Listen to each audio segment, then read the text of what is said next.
Ramana Maharshi Center for Learning is a non-profit registered society working now for more than 4 decades in the areas of Indian heritage awareness.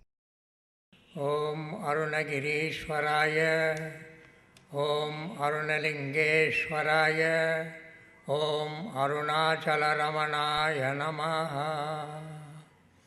This lokam, as we call it, Nama, Rupa, Prapancham, made of names and forms, people generally categorize it into 3 worlds: Bhulokam, Bhuvarlokam, Swarlokam. These are the 3 worlds, as they call it. Bhulokam, this earth planet where we all live. Bhuvarlokam, astral world. Swarlokam, the mental world, or Swarga. Now the 3 times I already mentioned is past, which is history, which cannot be rewritten, which is gone, which is dead. That is the past. The present is still unfolding. We are moving from one present to another present, the present and the future. The future becomes the present becomes the past becomes the future. We do not know, because they say it is a very cyclical kind of creation. Now, the 3 worlds we talked about, the 3 times we talked about, the law of cause and effect. We have already talked about it also.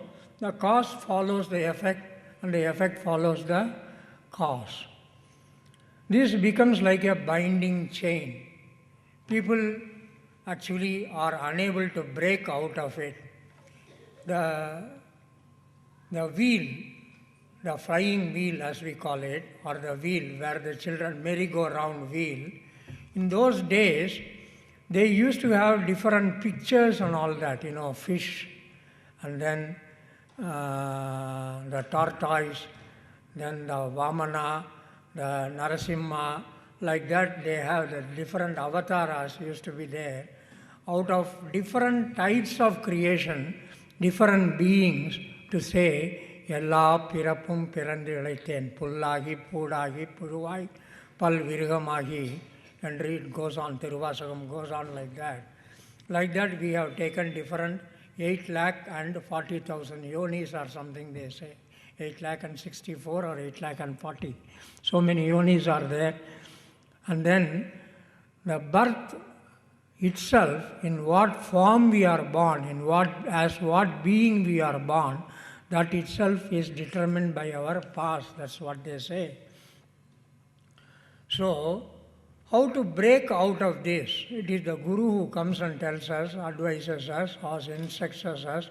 This is the sadhana you can do to break out of this. Men do not know how to break loose of this chain of cause and effect. By the Guru's grace, when one realizes the present, consisting of the 5 fundamentals or principles, that is, namely the ego, the 3 worlds and the causation, collapse or dissolve or disappear into the soul or the eternal presence. Thereafter, the present is not visible and the presence alone is.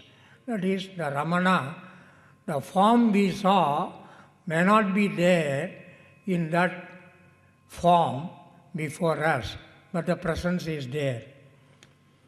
1,000 suns cannot equal this glorious presence.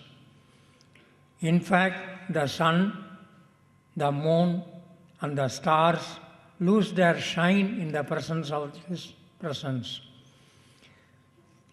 Then I go on to explain. The present is Tiripura Sundari.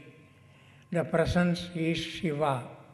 The present is Ramana in that bodily form as Saguna Brahman. The presence is Ramana, the Shiva. The Ramana who said, I do not know who I am. The stars and the suns and the moons seem to go around my hip. That was a very revealing kind of a statement from Ramana Bhagavan. The present is Tiripura Sundari. It is Ramana's Vaibhavam or Ramana's Vimarsham. It is all that we see, the Drishyam. This is all the dance of Tripura Sundari we see around us. The sound and light show are the picture of different hues and different fury. The presence, however, is Shiva, the consciousness, the ultimate reality, the absence of all thought waves. It is not the passing, it is the ever-presence. It is not the past, it is not the passing, it is the ever-presence. It is not the movie, it is the ever-changing movie of light and sound projected onto a screen. It is a screen, it is not a movie. The movie is the present, the screen on which the movie is presented. These are all the various examples given in religious literature to illustrate what is present and what is the presence. It is not the waves that come and go in quick succession, but the ocean itself. The ocean itself is not disturbed by a few waves that occur near the shore. The waves we see, the ocean, the presence is seen only as a bluish hue before us, unless we go into the deep ocean and then experience it ourselves. It is the pure being which is cause of all causes. This is how the religious literature describes it. It is the cause of all causes, the light of all lights, the God of all gods, the self of all selves. This is a kind of a poetic description. It's the cause of all causes. It's the light of all lights. It's the God of all gods. It's the self of all selves. It is the prakasham behind the vimarsham, as they call it.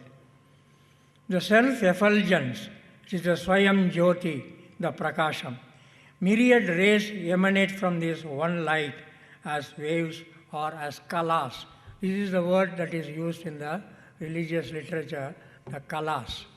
Padinalu kalaigal, as they call it. Is kala a particle or a wave? I have brought in a little bit of physics there. Another example also can be given. Supposing we have a pot in this room. We have this room. We have Bangalore as a city. We have India as a country. We have this earth. And enveloping this earth is the space. In the pot, supposing the pot is empty, the pot space, as it is known as, is contained within that pot. The room space is contained by the four walls with a small opening. Then Bangalore space, as we call it, Indian space as opposed to Pakistani airspace. Then we have the world space. Then we have the Ahanda space, space enveloping the earth and the other planets, which has no beginning, no end also. Now, supposing this pot is broken, what happens to the pot space? The pot space merges in this room space. Supposing the room where the pot is kept, that is also demolished, what happens? It merges in the total space.